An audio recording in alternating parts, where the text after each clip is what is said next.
Assalamu alaikum everyone, this is your boy Hamad Perez and welcome back to my channel. So today we are going to tell you about something very important that you guys have been asking for a while कि भाई कुछ ऐसा बता दें कि America हम free आ जाए. ठीक है, तो उसके बारे में हम डिस्कस करने जा रहे हैं. बेसिकली मैं आपको शुरू में तो थोड़ा सा एक आइडिया, जनरल आइडिया तो वो दे देना है आपको कि अंडर ग्रेड और मास्टर्स के लिए आपने किन किन रिक्वायरमेंट्स को मीट करना है in order to get good scholarship और 100% स्कॉलरशिप. और एंड पे सरोज आपा हमें बताएंगी कि असिस्टेंटशिप पे आप यूएस में मास्टर्स और पीएचडी के लिए कैसे आ सकते हैं, क्योंकि ये खुद असिस्टेंटशिप पे आई थी, तो हम इनका पर्सनल एक्सपीरियंस भी आपके साथ शेयर करेंगी. तो अभी फिर हम स्टार्ट करते हैं. सबसे पहले जी अंडर ग्रेड का सेम मैंने कई दफ़ा एक दो वीडियोज़ में मैंने आपको पहले भी बताया हुआ है कि आपके फर्स्ट ऑफ ऑल SSC/HSSC में 70% से अबव आपके मार्क्स होने चाहिए. और दूसरा OA लेवल्स का आपको पता ही है कि मिनिमम 5 एंड 3 सब्जेक्ट्स रिस्पेक्टिवली होते हैं. और उसमें ये होता है कि आपका बी और सी तो हर हाल में आपके कोर कोर्सेज में होने चाहिए. ठीक है, फॉर एग्जांपल आप इंजीनियरिंग के स्टूडेंट हैं तो आपके बी और सी ग्रेड्स होने चाहिए मिनिमम. और अगर आपको अच्छी स्कॉलरशिप लेनी है और अच्छे स्कूल में जाना है तो आपके कोर कोर्सेज में ए ग्रेड्स होने चाहिए. उसके बाद सैट और ACT का स्कोर जो है, सैट में आपका मिनिमम 1400 एंड अबव होना चाहिए और ACT में 32 एंड अबव होना चाहिए in order to get good scholarship और 100% स्कॉलरशिप. और एवरेज स्कूल में जो सैट और ACT रिक्वायर्ड होता है ना, सैट रिक्वायर्ड होता है 1100 से अबव और ACT रिक्वायर्ड होता है 22 से अबव. लेकिन जितना गुड़ डालेंगे उतना मीठा होगा, उतनी अच्छी स्कॉलरशिप लगेगी. उसके बाद तो आइल्स तो मस्ट है. ठीक है, मिनिमम ईच मॉड्यूल 6 होना चाहिए और ओवरऑल 6.5 होना चाहिए. और स्टेटमेंट ऑफ पर्पस आपकी अच्छी होनी चाहिए कि फॉर एग्जांपल अगर इंजीनियरिंग में आना है तो आपने स्टेटमेंट ऑफ पर्पस एक पूरा लिखना है. आजकल तो चैट जीपीटी का दौर है, तो मैंने कह रहा कि वहाँ से लिखवाएं, लेकिन आप उससे अपना ब्रेन स्टॉर्मिंग कर सकते हैं और आइडियाज़ लेकर ना अपनी एक अच्छे से स्टेटमेंट पर्पस लिखना है. उसके बाद आपको 3 एटलीस्ट रिकमेंडेशन लेटर्स होने चाहिए. वो आप अपने किसी भी प्रोफेसर से कहकर, किसी भी अपने कोलीग से या बॉस से अगर जॉब कर रहे हैं तो उनसे आप 3 रिकमेंडेशन लेटर्स भी बनवा लें. एंड पे आपने क्या करना होता है, एप्लीकेशन फॉर्म फिल करना होता है. यूनिवर्सिटी आपने पहले ही शॉर्ट लिस्ट की हुई है और नहीं की हुई तो मैंने एक और लिंक ऊपर लगाया हुआ है लिस्ट ऑफ यूनिवर्सिटीज़ का, जिसमें मैंने 20 से 25 यूनिवर्सिटीज़ ना ओवरऑल रैंकिंग वाइज और बजट वाइज पाकिस्तानियों के लिए, हिंदुस्तानियों के लिए और बाकी भी जो अपने देसी कम्युनिटी है उनके लिए लिस्ट की हुई है. वहाँ पर जाकर आपने यूनिवर्सिटी सेलेक्ट करके उसका फॉर्म फिल करके फ़ीस जमा करवानी है और उसके बाद वो आपको I-20 वगैरह दे देते हैं, बैंक स्टेटमेंट आपको जमा करानी होती है. वो पूरा प्रोसेस आपका अगर एडमिशन हो जाए. उसके बाद मैं आपको थोड़ा सा आइडिया दे देता हूँ कि बैचलर्स की बहुत बच्चे सवाल करते हैं, कई दफ़ा बताया भी है लेकिन एक और दफ़ा बता देता हूँ कि बैचलर्स की एक एवरेज यूनिवर्सिटी में ट्यूशन कितनी होती है. वो होती है 50 to 60K per year. Dollars में बता रहा हूँ, विदाउट स्कॉलरशिप. अब मैंने काफी सारे बच्चे देखे हैं जिनकी सालाना $30,000 भी स्कॉलरशिप लग जाती है and they are only paying I guess 10,000 to 15,000 और 20,000 पर ईयर. ठीक है, और मास्टर्स की जो एवरेज ट्यूशन है विदाउट स्कॉलरशिप बता रहा हूँ एक एवरेज स्कूल में, वो है $15,000 से लेकर $25,000 तक. अगेन जितनी आपकी स्कॉलरशिप मिले. और अगर आप फुली फंडेड पे आ रहे हैं असिस्टेंटशिप, जो कि आगे सोशा पर जाके एक्सप्लेन करेंगी, तो फिर तो आप 100% फ्री आते हैं, राइट. तो आपको मंथली कुछ स्टाइपेंड भी मिल रहा होता है. अभी मैं बात कर लूँ जो हम कह रहे हैं partial scholarship. We are not talking about assistantship right now. Partial scholarship के लिए भी सारी रिक्वायरमेंट्स वही हैं जो मैंने अभी डिस्कस की है बैचलर्स के लिए. एक एक्स्ट्रा आप अपने जहन में रख लें, क्योंकि आपने बैचलर्स ऑलरेडी किया होगा तो बैचलर्स में आपका मिनिमम GPA 3.0 होना चाहिए. उससे नीचे भी अगर आपका है ना 2.5 तक आपका एडमिशन हो जाएगा, लेकिन आपको अच्छी स्कॉलरशिप नहीं मिलेगी. और अच्छी स्कॉलरशिप लेने के लिए फॉर एग्जांपल 50% 60% स्कॉलरशिप लेने के लिए आपका 3.0 से ऊपर GPA होना मस्ट है.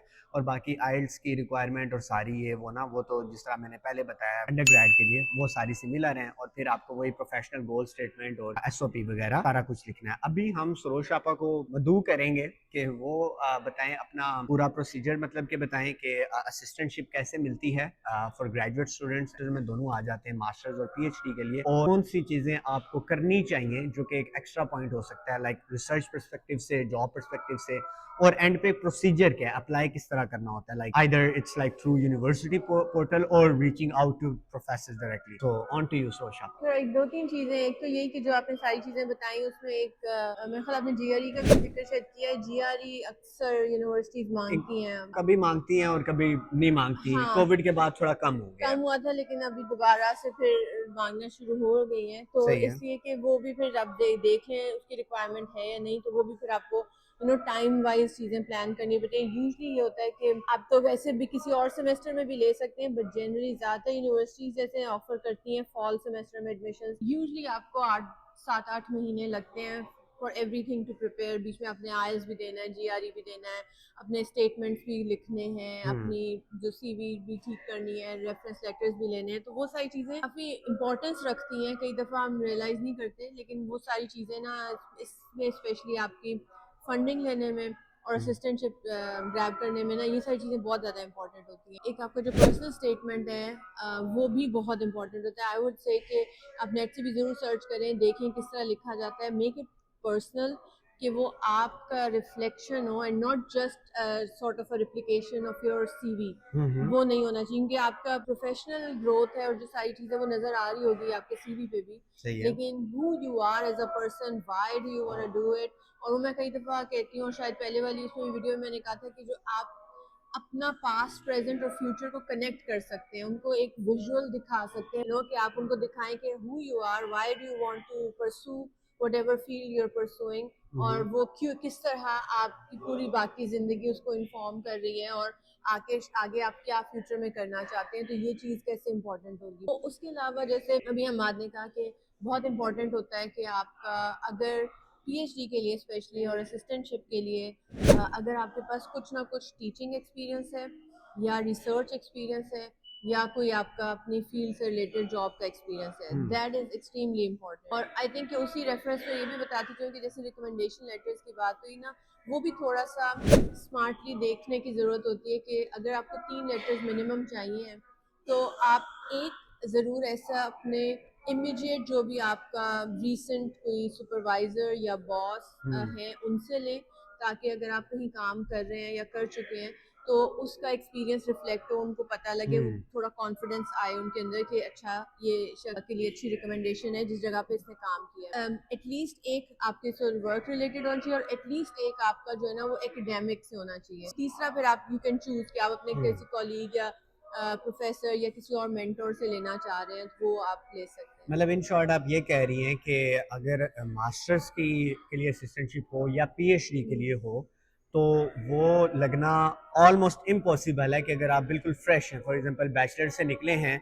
And one more thing I want to add कि पीएचडी के लिए आप यूएस में ज़रूरी नहीं है कि आपके पास मास्टर्स हो, you can directly apply for PhD after your bachelors. लेकिन वो अगेन जो अभी सरोज शापा ने बात की उसी को थोड़ा इलेबोरेट करूंगा। तो मतलब इन शॉर्ट आपको असिस्टेंटशिप तभी मिलती है, अगर वो मास्टर्स की हो या पीएचडी हो, तब मिलती है जब आपने ऑलरेडी कहीं ना कहीं कुछ सर्व किया हो, मतलब किसी कंपनी में लाइक एज अ मतलब प्रोफेशनल किया हो, या टीचिंग में एकेडेमिया वाली साइड पे हो, या लास्ट में आपने रिसर्च की बहुत सारी कंट्रीब्यूशन हो, फॉर एग्जांपल रिसर्च पेपर आपके पब्लिश हुए हो, कोई पब्लिकेशंस हो, तो तभी तो वो आपके लिए वो देखेंगे ना, आपका प्रायर एक्सपीरियंस देखेंगे कि हाँ ये बंदा उनके फायदे का है, तभी तो वो आपको फ्री बुला रहे हैं, राइट। और फ्री यूनिवर्सिटी के लिए नहीं होता सुरुशा या पर, वो स्कूल आपका बिल्कुल basically on behalf of you वो आपको पे कर रहा होता है। ऐसे मुंह उठा के असिस्टेंटशिप के लिए कभी नहीं आ सकते जब तक आपके पास कोई भी प्रायर एक्सपीरियंस ना हो। पीएचडी वगैरह के एडमिशन के लिए अप्लाई के लिए यूजली जो यूएस में तरीका है वो यही है कि आप प्रोग्राम ढूंढते हैं जो आपकी फील्ड से रेलेवेंट प्रोग्राम है,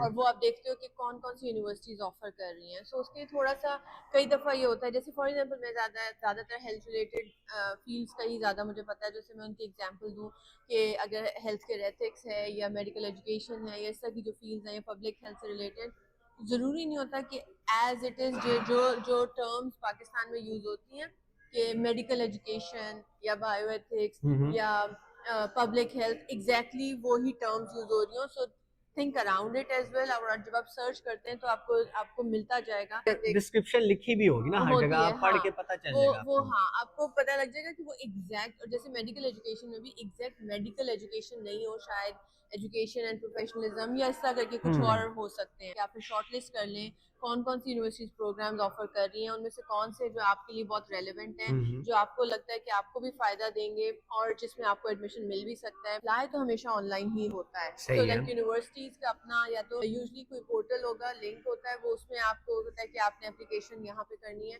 या फिर ईमेल एड्रेस होता है, which is rare, usually portals ही होते हैं, लेकिन आप ऑनलाइन ही अप्लाई कर रहे हैं मतलब फॉर एग्जांपल अगर पीएचडी है, तो फॉर एग्जांपल अगर सेंट लुइस यूनिवर्सिटी की बात करें, तो यूनिवर्सिटी के एडमिशन की वेबसाइट पे जाएंगे और अपना प्रोग्राम ढूंढ के तो वहां पर आप बिल्कुल अप्लाई कर देंगे, आप पूरा एग्जैक्टली एप्लीकेशन फॉर्म फिल करेंगे, and then they will review your profile, resume, everything, everything and then they will reach out to you, right. बिल्कुल और मास्टर्स के लिए भी आई गेस फिर ऐसा ही होगा। एब्सोल्युटली تو آپ کو پھر فار ایگزامپل ماسٹرز کے لیے تو کر رہے ہوں گے تو پھر اسسٹنٹ شپ کے لیے بھی میرے خیال سے پھر آپ کو سیپریٹلی کوئی ای میل کرنی پڑیں گی. تو یہ کہ جب آپ پروگرام شارٹ لسٹ کر رہے ہو تو تب ساتھ ساتھ دیکھتے رہیں کہ if they offer graduate assistantship یا fellowship کے نام سے کوئی چیز آفر کر رہے ہیں یا نہیں. یوزلی ہوتی ہیں, موسٹ انسٹیٹیوشنز میں ہوتی ہیں, زیادہ تر اچھے جو ریسرچ انسٹیٹیوشنز ہیں ان سب میں ہوتی ہیں, لیکن اسٹل آپ کو وہ دیکھنا ضروری ہے. اور اگر نہیں انفارمیشن لکھی تو ان کا ہمیں کوئی بھی ایڈمیشن آفس کا ای میل ایڈریس ہوگا, you can reach out to them, آپ ان کو ای میل کر کے پوچھ سکتے ہیں کہ آپ کے پاس فنڈنگ اپرچونیٹیز ہیں یا اسسٹنٹشپ اپرچونیٹیز ہیں یا نہیں. کئی دفعہ ہم لوگ جو ٹرمز یوز کرتے ہیں وہ تھوڑی سی فرق ہوتی ہے. جیسے ہم پاکستان میں تھوڑا برٹش لینگویج کی تو ہم اسکالرشپ بولتے ہیں کہ اسکالرشپ ہے, ڈفرنٹ ٹرمز میں یوز ہوتا ہے یو ایس میں.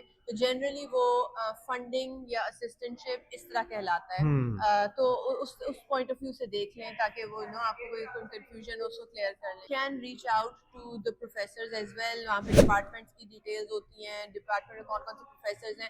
آپ ضرور جا کے کھول کے دیکھیں کہ ان کا ریسرچ ورک کیا ہے, ان کا فیلڈ کیا ہے, وہ کس چیز پہ کام کر رہے ہیں. چوز کر سکتے ہو کہ کون سا پروفیسرز جو ہے نا یا کچھ کام ہو رہا ہے ایسا اس یونیورسٹی میں یا اس ڈپارٹمنٹ میں جو آپ کے لیے بہت ریلیونٹ ہے. اگر آپ اس کو اس سے پھر ریلیٹ کر سکیں اپنے پرسنل اسٹیٹمنٹ میں یا اپنی سی وی میں کسی طرح, اگر نہیں رپلائی آئے گا تو دیٹس آل رائٹ. ویسے بھی ہم پاکستان میں بھی یوز ٹو دیز تھنگس کہ پاکستانی تو ویسے بھی رپلائی نہیں کرتے. اگر کوئی کر دے گا تو that would be a good thing کہ آپ ان کے ساتھ شیئر کر سکتے ہو کہ یہ میرا پروفائل ہے یا یہ میرا پورٹ فولیو ہے, میں اس سبجیکٹ میں یا اس ٹاپک میں انٹرسٹڈ ہوں. اور وہ اگر پھر کئی دفعہ آپ کو گائیڈ, بے شک وہ یہ کہہ دیں کہ آپ ایڈمیشن آفس کے تھرو اپلائی کریں, you know even that's a sort of a good thing کہ وہ انہوں نے آپ کو رپلائی کیا. اور اگر کہیں نہیں بھی رپلائی کرتے تو بھی کہیں نہ کہیں کسی نہ کسی کی نظر پڑ گئی ہوتی ہے, یو نو جب آپ کی اپلیکیشن جاتی ہے تو اٹ سارٹ آف ہیلپ. اور پروفیسرز ویسے بھی ریویو کرتے ہیں آپ کی اپلیکیشن, Absolutely. 100% کرتے ہیں, بالکل ٹھیک ہے, جب آپ اسسٹنٹ شپ کے لیے آتے ہیں فور شیور. جب آپ کو ایڈمیشن کا آفر ملتی ہے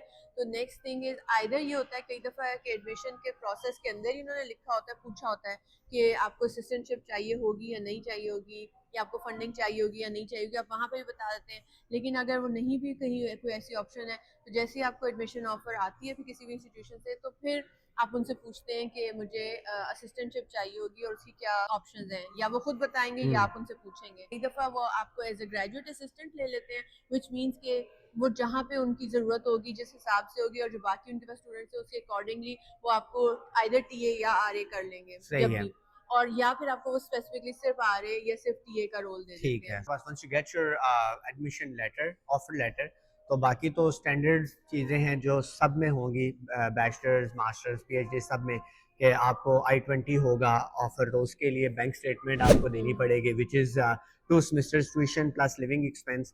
اور اسسٹنٹ شپ والوں کے لیے آئی گیس ٹیوشن نہیں ہوتی, وہ صرف لیونگ ایکسپینس مانگتے ہیں, اور اگر کوئی ڈیپینڈنٹس آتا ہے تو ان کے بھی ایکسپینس. اور پھر باقی یہ بینک اسٹیٹمنٹ کتنے ٹائم کی ہونی چاہیے, یہ بھی بہت سارے بچے سوال کرتے ہیں. تو میں یوزلی انہیں کہتا ہوں کہ یو ایس کی جو بینک اسٹیٹمنٹ ہوتی ہے نا, دیٹس ایکچولی بینک بیلنس. تو آسٹریلیا یا یورپ کی طرح وہ کچھ 6 مہینے کی بینک اسٹیٹمنٹ نہیں دیکھ رہے ہوتے, بٹ آئی ووڈ سے کہ 15 سے 30 دن کے درمیان کی, مطلب اتنی جتنی آپ کر سکتے ہیں تو وہ کر کے ایک مطلب کہ تھوڑی سی ہسٹری بھی آ جائے گی, اس میں تھوڑا اکاؤنٹ رننگ میں رکھیں, کچھ ٹرانزیکشنز کریں, تو آپ بینک اسٹیٹمنٹ. اس کے بعد آپ کو اکاؤنٹ مینٹیننس لیٹر بھی سم ٹائمز یونیورسٹی مانگ رہی ہوتی ہے, وہ آپ کو بینک والے ہی بنا دیتے ہیں. ایفیڈیوٹ آف سپورٹ میں یہ ہوتا ہے کہ اگر فار ایگزامپل میں ماسٹرز کے لیے آ رہا ہوں تو اگر فلی فنڈیڈ نہیں ہے تو مجھے سپورٹ کون کر رہا ہے, فار ایگزامپل میرے والد صاحب کر رہے ہیں, تو ان کے نام کا ایک لیٹر لکھ دوں گا جس میں انہوں نے لکھا ہوگا I am Muhammad Parvez, father of Hammad Parvez, and I am supporting his finances and all that. تو وہ چاہیے ہوتا ہے. تو اس کے بعد پھر تیاری پکڑ لیں اور امریکہ آ جائیں. اور اس کے علاوہ آپ کو کسی قسم کی ہیلپ چاہیے ہو تو کلینڈلی کا میں نے 15 منٹس کا فری سیشن بھی رکھا ہوا ہے سب کے لیے, ٹھیک ہے, وہ وہاں پر بک کریں, مجھ سے کال پہ بات کریں, انشاءاللہ میں آپ کو گائیڈ کروں گا جہاں تک مجھے نالج ہوگا. اور اپنے بوائے کے چینل کو سبسکرائب کریں اگر ابھی تک نہیں کیا ہوا, انسٹاگرام اور ٹک ٹاک پہ فالو کریں, منی بلاگز آ رہے ہیں U S daily student life سے ریلیٹڈ, بڑے مزیدار ہیں, جا کر وہ بھی دیکھیں, سبسکرائب کریں, فالو کریں. اور سروج شاپا کا بہت شکریہ, اور میں تو ان کو بہت مبارکباد دی ہیں, آپ بھی نیچے کامنٹ سیکشن میں لکھ دیں. ماشاءاللہ سے she has PhD exam and defense with distinction, ماشاءاللہ سے, which is a hell of an achievement. میں پچھلی ویڈیو میں بتایا تھا کہ ماشاءاللہ she is the first Pakistani who has this degree like PhD in healthcare ethics, ماشاءاللہ سے. تو جس سے کوئی جاننے والا ہے گورنمنٹ آف پاکستان سے رابطہ کریں, تمغہ امتیاز دیں بھائی, she deserved it. Anyway, ہمارا یہیں تک تھا, اپنا خیال رکھیں, دعاؤں میں یاد رکھیں. تو ملتے ہیں انشاءاللہ نیکسٹ ویڈیو میں, تب تک کے لیے اللہ حافظ.